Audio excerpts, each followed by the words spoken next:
What's up guys, Everything Apple Pro here, and we've got a lot to talk about in regards to the new iPhones coming out later this year, the new iPhone 10 in new colors, and so on. So we've produced another batch of renders. We've been very busy. I've had a bunch of computers working at the same time just to make this happen today because a lot of news has just broke and I wanted to talk to you guys about that. All right, so just to give you a little insight into what happens when we have concept renders. So rendering on the Beast here, and we got more over here. So one computer, two computer. What's up, Bro King and Peter? Welcome back from Hawaii. Thanks. Going back in a little. We got, what do we got over here? We got another one and another one on this guy. So it's a lot of work to bring you guys one simple concept. Namely, the pricing of this year's iPhones has leaked, and very good news in regards to that. So first thing I wanted to mention is our design and renders. So we have rendered the iPhone, let's tentatively call it the iPhone 11 for 2018 and the iPhone 11 Plus, and I'll get to the naming here in just a second. The changes that we've incorporated are the smaller notch. So it was rumored earlier that the notch would be shrinking on this year's iPhone, and we did it in our last concept, but I didn't like the way it looked. It didn't look very Apple OEM-esque. So I think personally what Apple would do, since they're combining the infrared sensor and the front-facing camera, is that they would combine it into one. It would shrink only in width, not in actual height. So I think that this solution here looks a lot more OEM-esque, something Apple would actually do on this new iPhone. And as a result, you get a little bit more screen. It looks, a little funny. Everyone is copying Apple with the notch. So it's almost like this change would look like an Android phone, but that's not the truth. It's the Android phones that are looking like this. But let me know what you guys think. What would Apple do? Because the rumor is the notch will be shrinking, and we're just trying to accommodate that in our renders. Anyways, on the back, we can see some exclusive branding for both Product Red and the iPhone 11. And I'm calling it the iPhone 11 because I really don't know what to call it. When I say iPhone 10, people think I'm talking about last year's model. If I say 2018 iPhone, just doesn't roll off the tongue very well. So I'm going to call it iPhone 11 for the purposes of just making it more distinctive from last year's model. So we've branded it on the back according to that naming, the Product Red version, which by the way, I really like. It's rumored to happen for this year's iPhone 10 model. It still might happen before the end of the year, so I think that that would be cool, but just for fun, we rendered it on next year's model. Maybe Apple would offer it in the lineup right away, which I kind of doubt, but would be cool to see. So we've got a Product Red and of course the gold model, which is rumored to happen as well on the iPhone 10 model. It could be both gold or red or both, but we decided to render it on the iPhone 11, as well as I think they'll have the production issue sorted by the time that this thing comes to market. So all around, really great concepts. I want to say thank you to the Bro King. Managed to squeak out one more concept before his big dates. And of course, this is the larger 6.5-inch iPhone 11 Plus, I'll call it again, versus the 5.8. There's a huge difference in screen estate here. I mean, it is absolutely massive, and it's the phone that I want to use personally when it comes out. So that's going to be really neat. And there's absolutely great news when it comes to the pricing of this year's iPhone lineup. So if you guys were worried about that, Apple exceeding the $1,000 mark on the new iPhones, you don't have to be worried anymore. Well, not unless you want to get into the high gigabyte models. So RBC Capital Markets analyst is claiming that they know Apple's pricing strategy for this year's iPhones. And to begin, the iPhone 11 5.8-inch model will be priced at $899. That's a full $100 less versus last year's model with more technology, improvements, and so on. And then they go on to the larger iPhone 11 Plus, which will be 6.5 inches, well, almost 6.46 inches,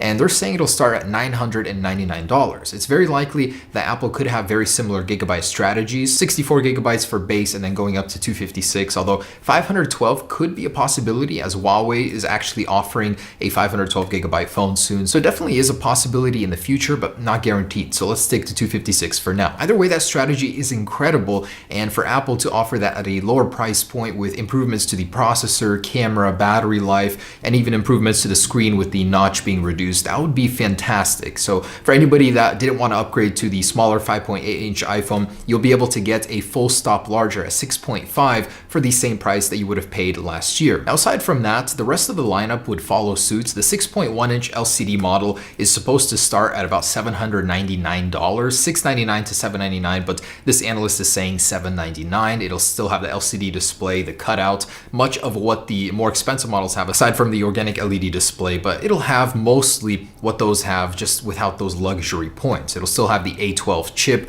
and 1 GB less of RAM, but it'll be pretty close and priced appropriately at $799. Now, if you go down one more stop, you're gonna get to the iPhone 8 and 8 Plus series, which Apple is gonna lower further to $549 and $669. Go lower to the iPhone 7 and 7 Plus, you're getting $449 and then $569 as well. And then if you go even lower than that, Apple will still be selling the iPhone SE reportedly for $349, considering the fact that they don't announce the SE2, which I'm hoping they do. And if that one's being sold, I really don't know where it would fall into on the category. But this is what the analyst is saying the strategy is for Apple this year. Now, why is it exactly that Apple is dropping the price on these new iPhones? Digitimes is reporting that Apple's found a way to produce these new iPhones for 10% less. And that 10% could be manufacturing costs or parts cost. It doesn't really say, but we know that Apple is producing these at 10% less. And they also added that in 2017, these iPhones cost $400, a little bit over $400 to make the iPhone 10 series, and that this year they'll cost 10% less. So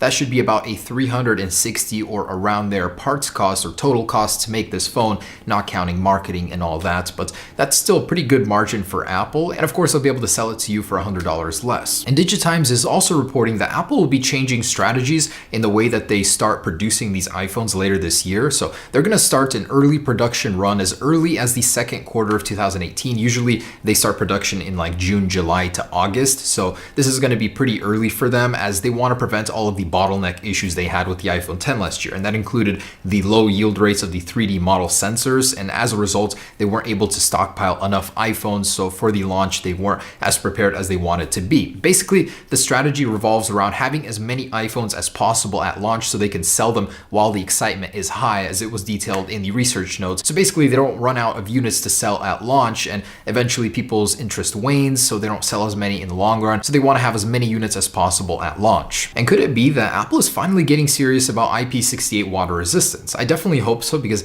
I could use that on my iPhone. I actually damaged one of mine earlier this year due to water. So IP68 would be great. And the evidence is that Apple has applied for a bunch of patents that have to do with improved water resistance techniques. If we actually look at these images, you'll see that even on the screws around the lightning port, Apple has detailed a way to make those watertight. An improved lightning connector that can create a seal between the lightning jack and the actual ports, which is quite interesting, as well as new techniques to keep water out of the buttons and so on. So all of these pictures and notes add up to the fact that Apple is working on improved IP68 water resistance possibly. And there's a very interesting detail in there that Apple has a coating for the actual surfaces of the phone, the chassis, that would expel water or reject it. And this is essentially a hydrophobic coating that disperses water away from these surfaces. And that way it's not going to get into the phone as easily. And from earlier in the month, there's another patent that details a wedge-shaped lightning connector, which is quite interesting. It's unknown if the actual port would change as a result, but when you would insert it, it creates a seal that would prevent water from going in. So does this mean that you can charge your phone underwater, or while charging it can be splashed and you don't have to worry about it? Who knows? That's definitely a dangerous road for Apple to go down, but we'll see what happens with these. There's a lot of improved water resistance possibly in the works. So in my video about the Apple Watch 4, we talked about micro LED and how Apple's working on it and that we might see it in the Apple Watch 4 later this year. The truth is, I might have jumped the gun a little on that. It probably won't happen for a few years. There was a wonderful article written up by a CNET writer, and he's detailing all the benefits of micro LED, more efficient, longer lasting, brighter, sharper resolution, better viewing angles, higher contrast ratio, all that good stuff. But at the end, there's an article about why it won't be happening anytime soon. We'll have to wait probably a few years for this technology. The truth is, while it's available, Apple has a working version of micro LED on an Apple Watch. It's just a scalability issue. When you want to produce it in mass numbers, it's going to be really expensive at first because the tools, to be geared to produce something like this, no company has that ready right now. To reproduce it, it's going to be very expensive and very hard to do. And I wanted to show you guys Martin Hajek's version of the product red iPhone 10, which would be coming later this year. Unknown if it would be on next year's version, but I like his concept a lot too. The colors are very rich, very deep. I could certainly see Apple doing something like this, and with that stainless steel band, I think that would be a great combo. So very beautiful. I'll leave a link down below if you guys want to check that out in full. So apparently Apple is working on a flip phone. Or this from Westworld. This is their new foldable phone that they shared with the producers. So apparently Bank of America is now producing iPhone reports, analyst reports on Apple, and they're saying that Apple is working on a foldable phone for release in 2020. And I'll just leave this here. Mark Gurman certainly disagrees and says, no, they are not. So Bank of America, I don't know where you got your sources, your information, but not happening. If Mark Gurman says it, definitely not happening. Just thought that you guys should check this concept out as well. Kind of funny. If Apple were to release a flip phone in the future, this is likely what that would look like. So I thought that was a really funny piece of news. Throw that in there. Okay, guys, and those are the leaks for this year's iPhones. The truth is, there have been almost no component leaks. Apple seriously has things on lockdown. I'm impressed that they've lasted this long without something big leaking already. Maybe there's just not much to leak in terms of design, so nobody wants to bother even, who knows? But things have been really, really quiet lately. In any case, we've learned about pricing. Apple's going to be producing them earlier this year in order, to have a bigger supply at the release. IP68 water resistance could finally be happening, and we have a red and gold iPhone 10 version possibly coming up here very soon. So hope you guys enjoyed our concepts. Stay tuned for any and all new info in the future. Peace.